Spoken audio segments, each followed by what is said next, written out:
centuries now, King Arthur has been a mystery to historians. Was his story of Guinevere and Camelot and Excalibur simply an elaborate fairy tale, or was he a flesh and blood king? And if that's the case, just how different is the legend from the reality? The figure of Arthur in history is probably massively different from the romantic, ideal, medieval king that we see. I'm sure there was a great British leader called Arthur, but there was no Camelot, there was no Guinevere, and there was no great sword called Excalibur. There could well have been a warrior called a Welsh variation of Arthur, but in the very early chronicles, he is not mentioned at all. He was actually more likely a soldier in common, simple garb and living on a hill fort made out of wood, not in the fancy castle. He wasn't a hair-flowing, sort of Brad Pittish kind of King Arthur. He was a tough dude, and he was acknowledged as a warrior and buried as a warrior.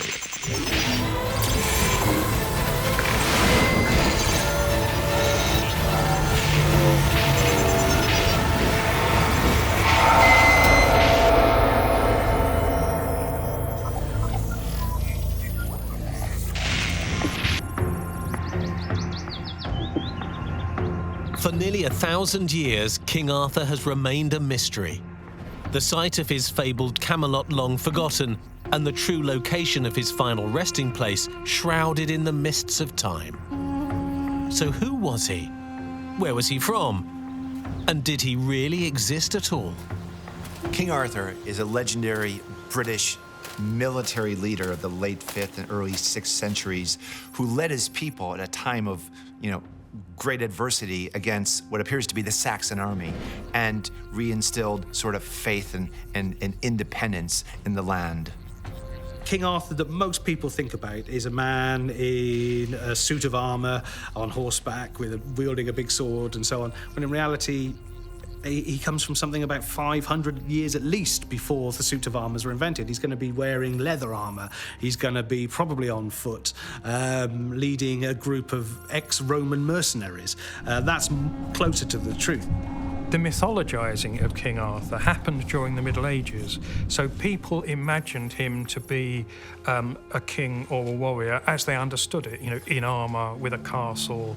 The reality, of course, he would have been a Romano-British warrior. He wouldn't have been a castle, it would have been a hill fort. They didn't have armour as such then, and maybe just a breastplate.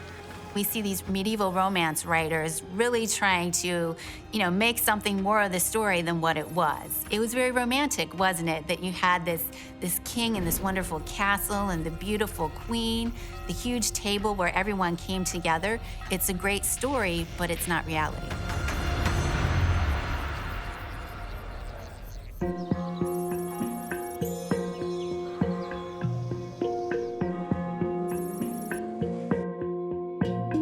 There are three main theories as to the identity of King Arthur. The first is that he was a Dark Age king from Tintagel in Cornwall. The second is that he was a Roman Briton from the England-Wales border and helped defeat the Saxons. And the third, and arguably the most popular, is that he was from here, in Glastonbury, and was buried in this very abbey.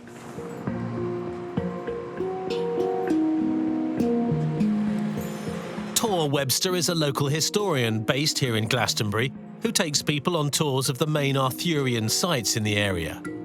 He believes that King Arthur did live nearby and was even buried here in the abbey for a period. This is a great place, Tor. Yeah, it was the second largest and most affluent abbey in the whole of England at its time, after Westminster. Is that right? Yeah, even sometimes more important than Westminster, so it was a very important site. What have we got here? So, yeah, first I'd like to show you this.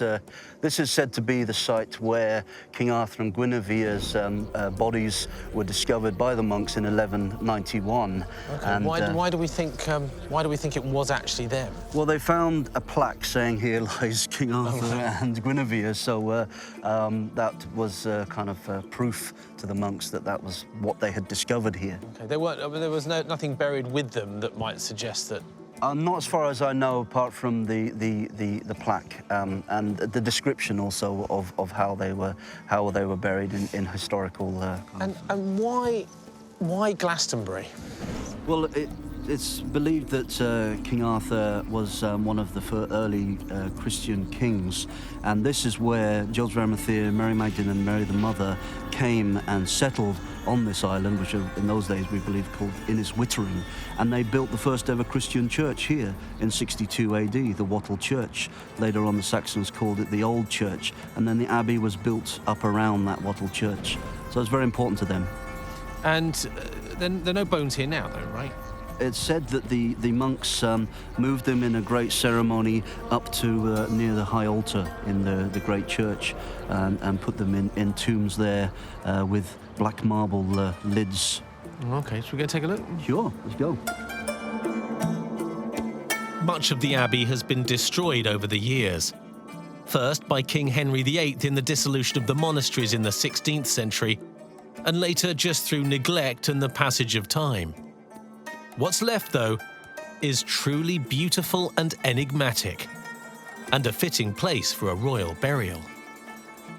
So are we in the abbey now, then? Oh, yeah, very much so. This is the high altar over here, and this is the site where the monks moved the bodies of King Arthur and his bride Guinevere, and in a big ceremony placed their bodies in two tombs, both with black marble lids. OK. So are the bones in here now, are they? No, we believe that when the disillusionment of the abbey in 1539, they were most likely have been moved around that time by the monks, that they might have taken a lot of the artifacts and quickly buried them somewhere else in the landscape here. So we don't really know what happened to them. You know, the industry of Arthur is huge, probably in the tens of millions. Movies, books, tours. And at Glastonbury today, you go there, I must say it's quite moving. You see the little plaque that says, here, and it's very humble. It's not like a big sign, it's a tiny little plaque. Here lies King Arthur and his wife Guinevere. And it's really rather moving and understated, which almost gives it a little bit of credibility. It's a shame it's fiction. When the monks of Glastonbury allegedly found the coffin of Arthur and, as it said, his second wife, Guinevere, they made a lot of money out of it, and to some extent Glastonbury still does, because people know about this, and it pulled in the pilgrims, pulls in the tourists now. But there was something very odd, I think, about the inscription anyway. It says, here lies the famous King Arthur with his second wife, Guinevere, here in the Isle of Avalon. You would not, on the inscription of a royal tomb, say the famous. For example, it doesn't say on Elizabeth I's tomb, here lies the famous Elizabeth I. I mean, it's just ridiculous. It's unsubtle and it's quite clearly invented. Why Glastonbury Abbey should be the Vale of Avalon? Very good question. Certainly in the 11th century, the monks did find two skeletons, a man and a woman. They believed them to be Arthur and Guinevere. There isn't a shred of evidence to say that it was them, that that's where they were buried and that's where Arthur was taken. But it's a jolly good story, and it's made Glastonbury a tourist attraction for the best part of 1,000 years, and it sold a lot of ice creams.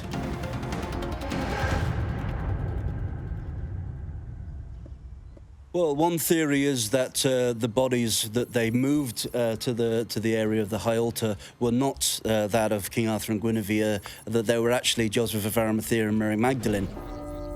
I personally don't believe that to be the case, but it's interesting, the connection between them, because Joseph of Arimathea was a very important figure to the Arthurian legend, bringing the Holy Grail to here, which I believe actually was Mary Magdalene. She was the Holy Grail.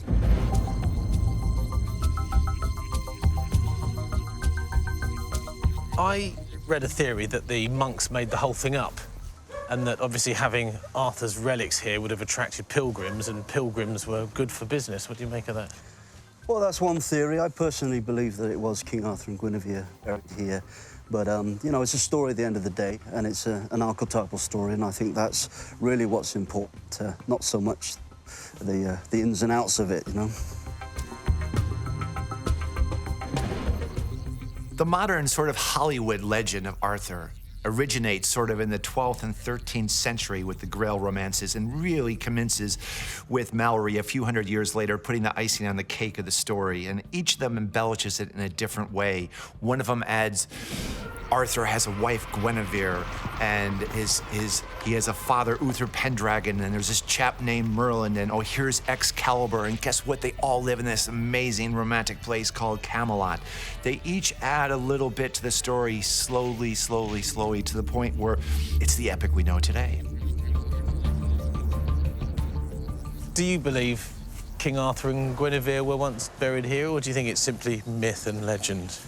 I think it's very possible that King Arthur and Guinevere are buried right here, and that their bodies stayed there until the abbey was destroyed in 1539, and the monks moved their bodies to somewhere else in the landscape and buried there. But who knows? Your guess is as good as mine. In ancient times, there were no lottery grants. You had to get money from pilgrims, and Glastonbury Abbey had burnt down. A few years later, in 1191, they contrived to announce they found the bones of King Arthur and his wife. And so it makes sense. They wanted money. They wanted pilgrims. They wanted to rebuild and expand their wonderful abbey. The whole story of the monks finding King Arthur's bones and Guinevere's was, you know, a great marketing story. It brought people into the town. They could then rebuild their church after the fire, and we still see this kind of tourism existing today. People want to come and touch a bit of Arthur. They want to see where he was buried, when in actuality, he wasn't buried there. Great story, but not reality.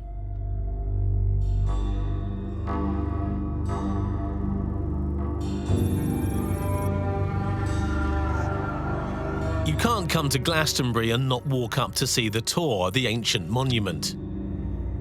It's quite a climb, over 500 feet to the top of the hill, but it's well worth the effort. There it is. So that's where we're... The abbey behind that hill there, Chalice Hill. Oh, this is Chalice, so the abbey's Chalice just down Hill. here. Oh, well, I can see that's the... what's the church there? St. John's Church, St. John's Church? Yeah. So what was significant about the Tor then? Well, it's a great landscape marker, and people say that over 100 ley lines converge on here, creating a very special energy. So is this Avalon, when people refer to Avalon? Yeah, this is the ancient Isle of Avalon we're standing on here. All around us, the Somerset levels, this was all water 600 years ago. So do you think that Arthur would have once stood up here on top of the Tor? Oh yeah, for sure, for sure. Surveying his kingdom. The truth is, Glastonbury ticks the boxes for what the historical Avalon should have. But is it chicken and egg? Which came first? The truth is, the historical sort of Arthur and probably Camelot would be more along Middle England, North Wales, that vicinity. That makes much more sense. So it makes you wonder if the region around Glastonbury, which is, you know, sacred in its own right, didn't grow up with this sort of mythology in mind. I have to say that being up here, standing on what could have been the ancient site of Avalon, is quite something. And it's true, you can imagine King Arthur on this hill, looking out across water, lord and ruler of all he could see.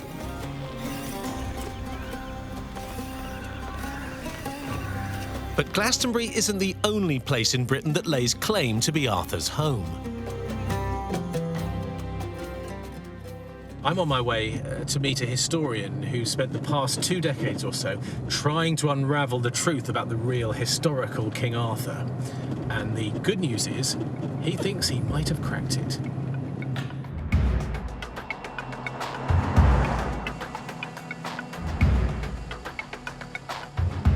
Historian Graham Phillips's research has led him to a high-status burial ground on the Welsh borders, where he believes the great king is buried. I met up with him at a hotel in Shrewsbury to discuss his findings.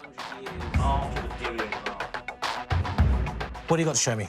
Right, what we have here is 300 years before the first of the Arthurian romances were written in the Middle Ages. You've got this record kept by Welsh priests. It's known as the Welsh Annals, and it refers to events throughout all of Britain that happened during the Dark Ages, so in the 5th, 6th century and so forth. And we find recorded for what is approximately the year 520 thereabouts, the Battle of Badon, in which Arthur carried the cross of our Lord Jesus on his shoulders for 3 days and 3 nights, and the Britons were victorious. That's the way that these monks would write about it. But it's a matter-of-fact, normal way of recording battles.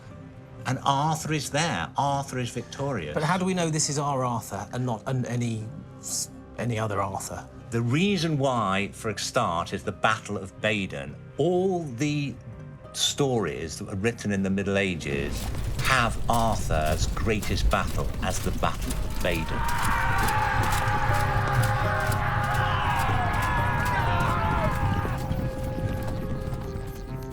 You've got another reference to Arthur here. We know 20 years separates them. And this says the Battle of Camelot, in which Arthur and Modred perished. Now, in the Middle Ages, the story is that Arthur died at the Battle of Camelot, fighting his treacherous nephew Modred. So it certainly seems that by the late 800s, these people who are writing these records of their own history believe Arthur to have been a very real historical figure. And this predates the Arthurian legend of Camelot and Guinevere and Excalibur and all that kind of... By at least 3 centuries. Wow. 3 centuries. If he was, as I strongly suspect, a Dux Bellorum, a Roman war leader, he would have been wearing a Roman soldier's kit with a breastplate and leg armour. He would have had a short Roman sword and a very effective Roman shield, plus a Roman-style helmet on his head. There would have been none of this later armour of the kind that one normally sees in museums and Hollywood films.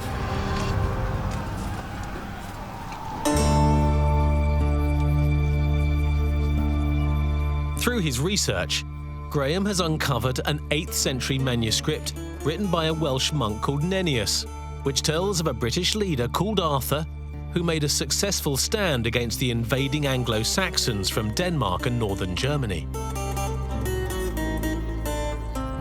Nennius refers to Arthur. He says that Arthur fought against the Anglo-Saxons, and then he lists 12 of their battles. Right. 12 battles that Arthur had against them in which he was victorious. And he just mentions in matter of fact, without any kind of elaboration or mythology or anything, Arthur is a down-to-earth warrior fighting the Anglo-Saxons. What does it? Where's the Arthurian reference there? Oh, right. Una Artur. Is that right? No. Basically, what it says is, in that time, the Saxons strengthened in multitude and grew in Britain. On the death of Hengist, Otho, his son, passed from the northern part of Britain to the kingdom of Kent, and from him descend the kings of Kent. That's just referring to an ordinary situation concerning the kings of the Anglo-Saxons, right. Hengist being one of them. And then it says straight after, then Arthur fought against them in those days with the kings of the Britons, but he himself was leader of battles and often victorious. He was leader in 12 battles fought against the Saxons, and then he lists them. I sense we're getting closer and closer. It's quite clear that he was a leader of Britons and he led them into battle, which was what a king would have done. Precisely. The archaeology shows that the area around Middle England, the Welsh border, it was under assault, and there was a period in history when the Saxon invasion was stopped, and it was stopped right there. So the military leader who did that, he would have been a hero. So it fits. Historically, that's probably where he would have lived.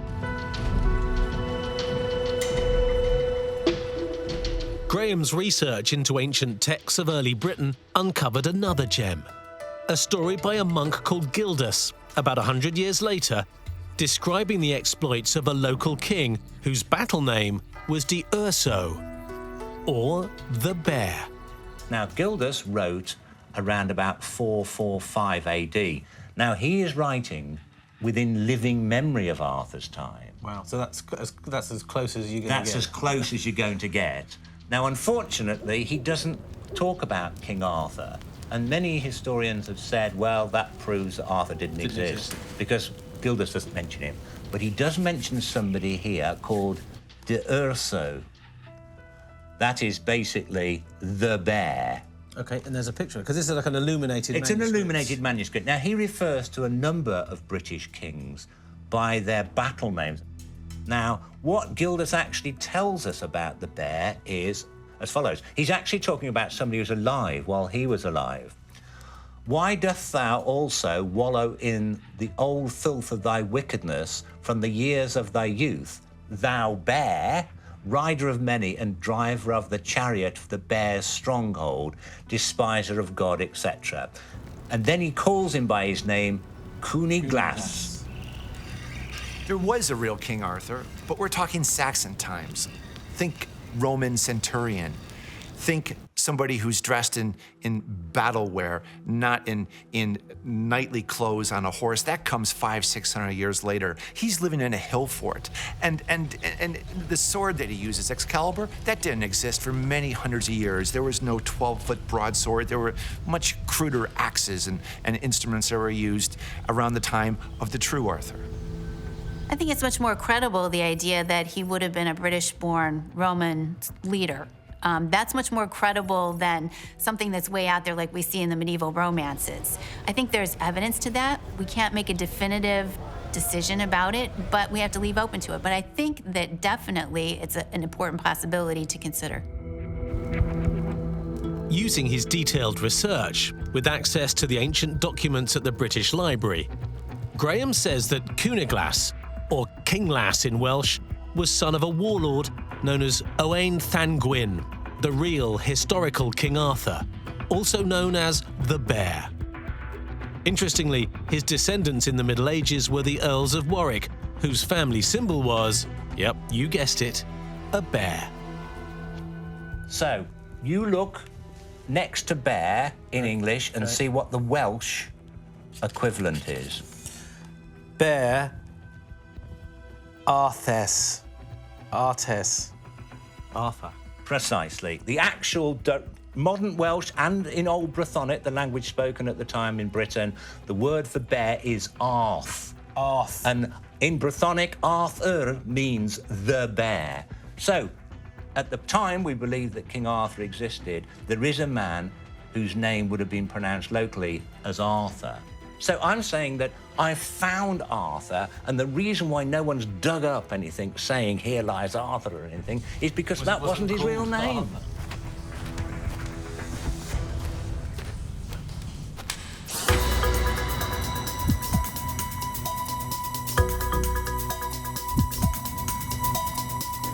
In the Arthurian romances, King Arthur is said to have ruled from a magnificent fortified city called Camelot.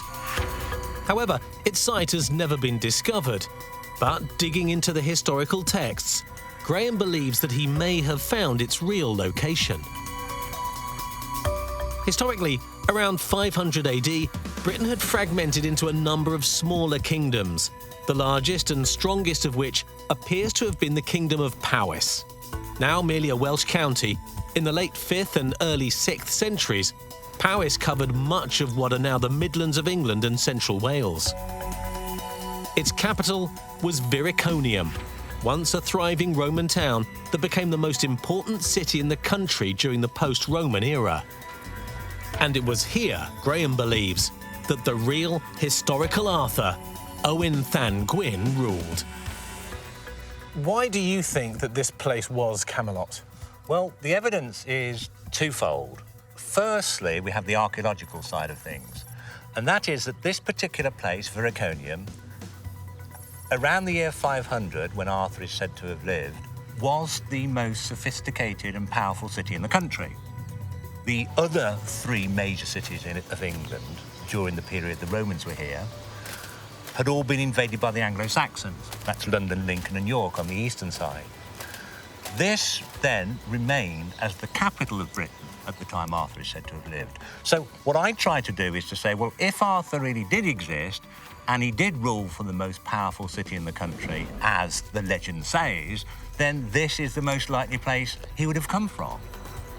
From the, shall we say, pictorial castle of the type that Disney would have favoured, the real fairy tale castle with its turrets and towers and battlements, what Arthur more than likely had as a fortified enclosure was a very simple Anglo-Saxon type hill fort, or a Roman type hill fort, mainly wooden stakes pointing outwards towards the enemy to slow them down as the defenders got rid of them.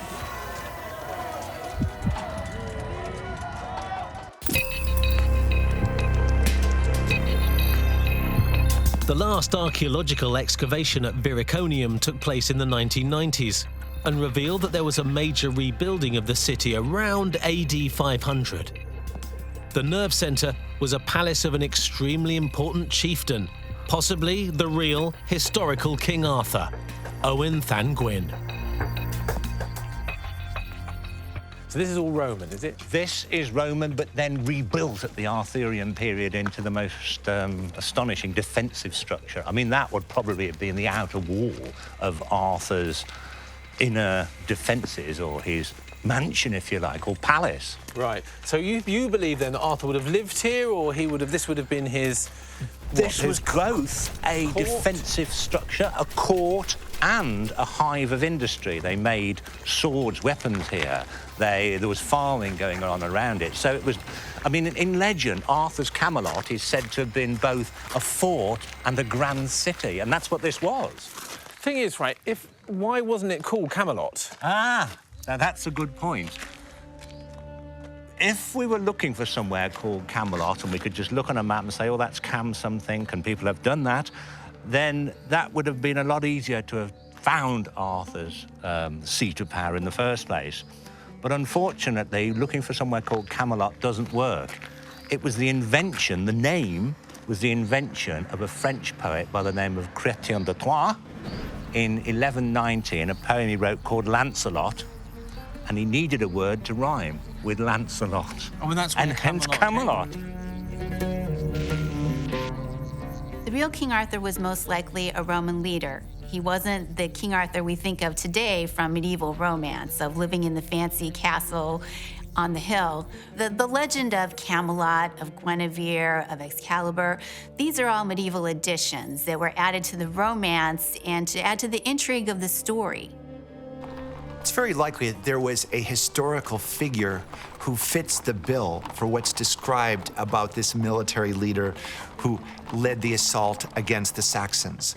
But more likely than not, Arthur would have been a title, not their name. And it's very possible, think about it, he would have been a Roman military leader, and where would he have lived?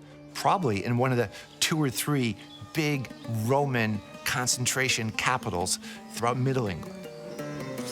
Almost certainly, if Arthur really existed, he was a Welsh warrior. He was, if not from Wales itself, then from the Welsh-English borders. But still, the question is, did he really exist? I understand what you're saying, but what I really need is something that tells me that King Arthur did exist and wasn't just a myth and a legend, some tangible evidence that suggests that he might have actually existed. There is. Now, we've seen that Owen Llan Gwyn was called Arthur the Bear and that he ruled from here. What archaeologists found when digging here was quite a bit more about the history of the kings of Powys, this area. Right. And Owen Llan Gwyn had a father who also had a battle name, and that battle name was the Terrible Head Dragon. Reason for that is that his father had been king of another kingdom in North Wales. And the dragon became the symbol of Wales. Yeah. So we know that the dragon is the symbol of these people. That was his father. He kind of split off and came here, did Owen. His father was called the Terrible Head Dragon. Translate that into Welsh, and it is Uther pen dragon. The terrible, as in mighty, Uthra, pen, head. Dragon is the same. The terrible head dragon, Uther pen dragon. So not only do we have a man here whose name was Arthur, who ruled from this most powerful city, his father was called Uther Pendragon, exactly the same as we are told that Arthur's father's name was.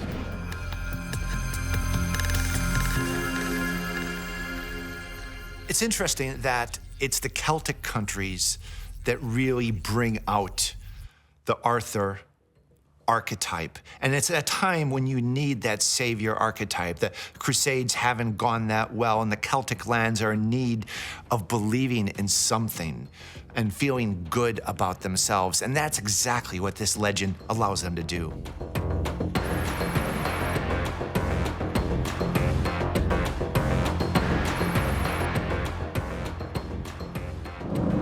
So where are we heading to now, Graham? We're heading to a place called Rhydi Gross, which is Welsh for Ford of the Cross.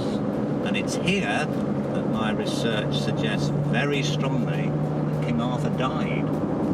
Why do you believe it to be the place where King Arthur died? The very oldest of the Arthurian stories, Dark Age war poems that refers to Arthur's death, says that he died at the Battle of Camelot, C-A-M-L-A-N-N, and where he's actually encamped just before the battle is said to be at Rhydi Gross. Now, there are very few places still called that in the country. There's only one anywhere around Viraconium, about 12 miles to the southwest, and that's where we're going, because that is where I believe Arthur's last battle was fought, because of the name, Rhydi Gross. This just coming up here is wait a minute, we should be able to see it. Yes, that's it. That is it. Take a look. So this is the bridge in question. But back in the period that Arthur lived, this was actually a ford. Right. Now, if you remember, the earliest reference to where Arthur fought his very last battle, the Battle of Camelot, is said to have been at Rhydi Gross, which is also said to have been a ford across a river. And this is the place, I believe, that earliest reference to Arthur's final battle where he died actually refers to. So this was the battlefield here, was it? Well, we don't actually know. There's been no archaeological work done here because no one's had any reason to do any archaeological work. It's only me who has worked out that this is the Rhydi Gross in question. It fits with the geography of the description of the last battle, according to the old Welsh poem, because it says Arthur's main forces are in a fort a mile away. Now, right over there, at the top of that hill, a mile away, pretty much, is an old fort, which was a Roman fort, which was still being used. We know this because it's been excavated at the time Arthur is said to have lived. And so Arthur has his horsemen, his cavalry, a mile away, encamped around this ford of the cross, Rhydi Gross. This is also the boundary between Arthur's kingdom, if he is Owen Thangwyn, as I believe, of Powys on the one side, and his nephew, Maglacunis's kingdom of Gwynedd, that side. So that this would have been a place where they might have met for battle. And how far away are we from Camelot now? About 12 miles. And this road here is the road that went there. So you can see them, two armies moving, one from out of Wales and one from Camelot area. This is where they would have met. And this is where they would have met.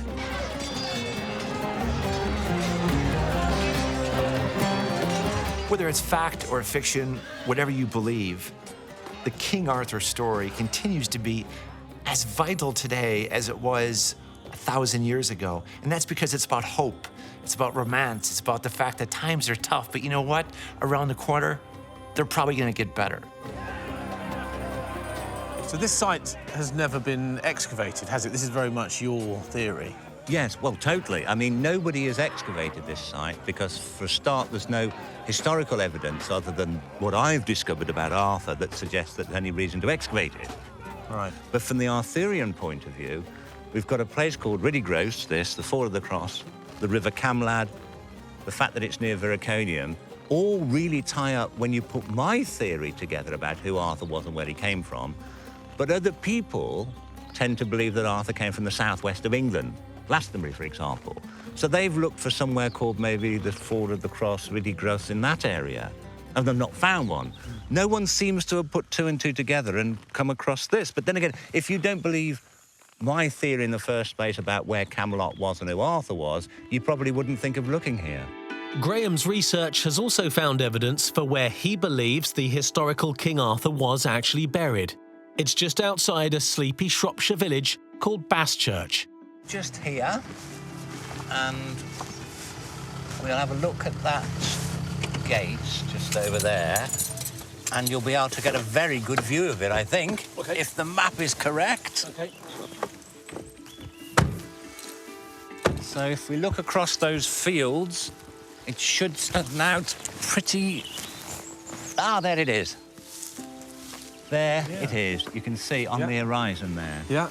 Rising up with the trees on it by those pylons. That there was basically a natural hillock which has had earthworks added to it, a series of embankments and so forth built round it. It's like defensive.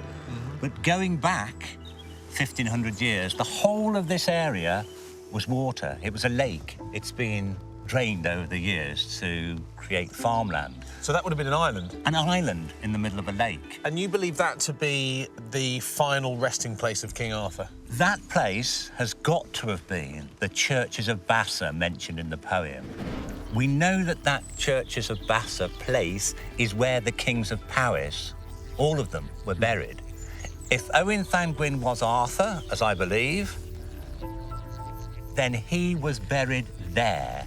So that, if you like, is the final burial place of King Arthur, the historical Avalon. But in the poem, it talks about the churches. There are no churches here. The limited amount of archaeology that has been done on that mound has shown there was 2 or 3 wooden structures, early Christian churches dating from the post-Roman period. They tended to be built in groups of 2 or 3, each dedicated to a different saint. They would have been on that mound.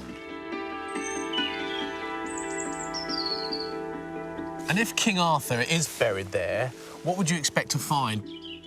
The way that we know from various Roman accounts of how the Britons buried their dead was they buried them in oval-shaped pits in the ground, 6 feet deep, and they would bury them very often with their shield.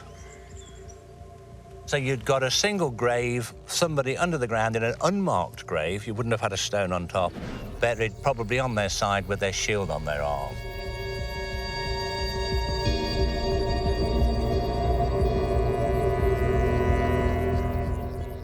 We did last year a geophysics scan of the area, and archaeologists came up with this. That is for that area over there, which I've pointed out to you.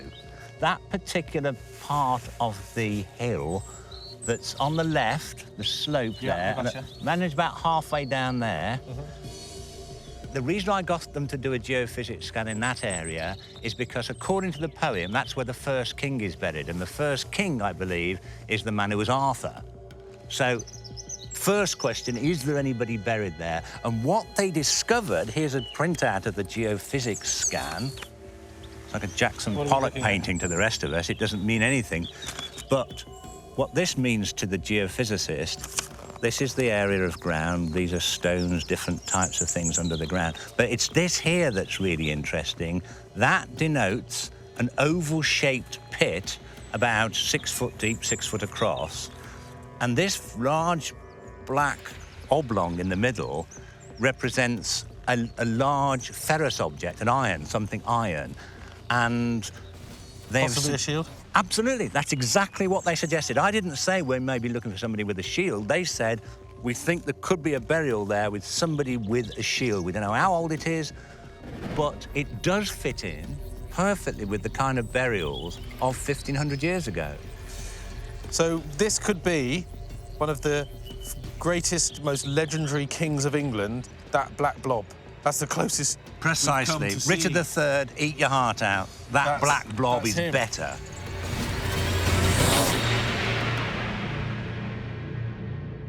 I think, you know, the professional academics, the professional historians, they don't take kindly to amateurs, you know, particularly when it's a kind of treasure hunt scenario of, you know, trying to track down some legend. Because after all, they're the experts. They don't want the, you know, amateurs like Graham Phillips and Adrian Gilbert muscling in and proving them wrong. So I don't think there's like a conspiracy to conceal the truth about Arthur, but I certainly think there is a reluctance to allow people to sort of dig on the say-so of the non-professionals, shall we say.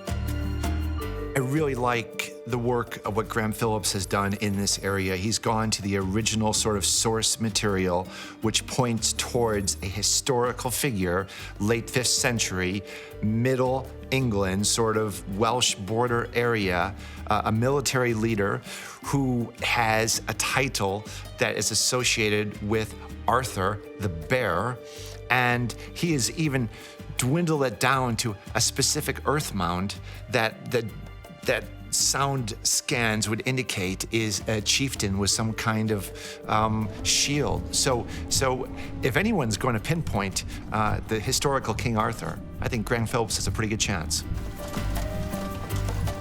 I'm certainly all for amateurs being able to further knowledge about certain historical characters and being accepted as doing that.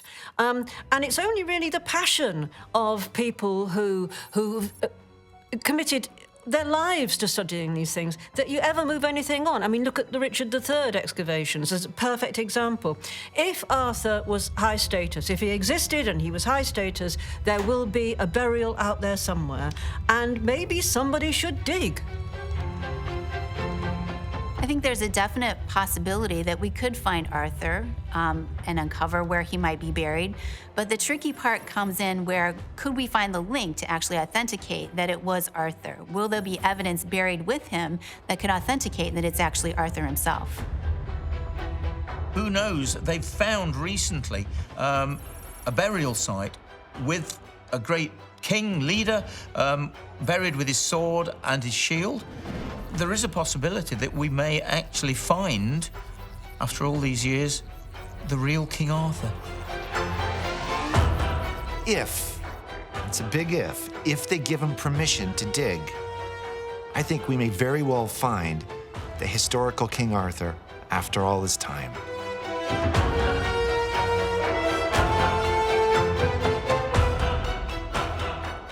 So, could this burial mound behind me really be the final resting place of the man we know to be King Arthur?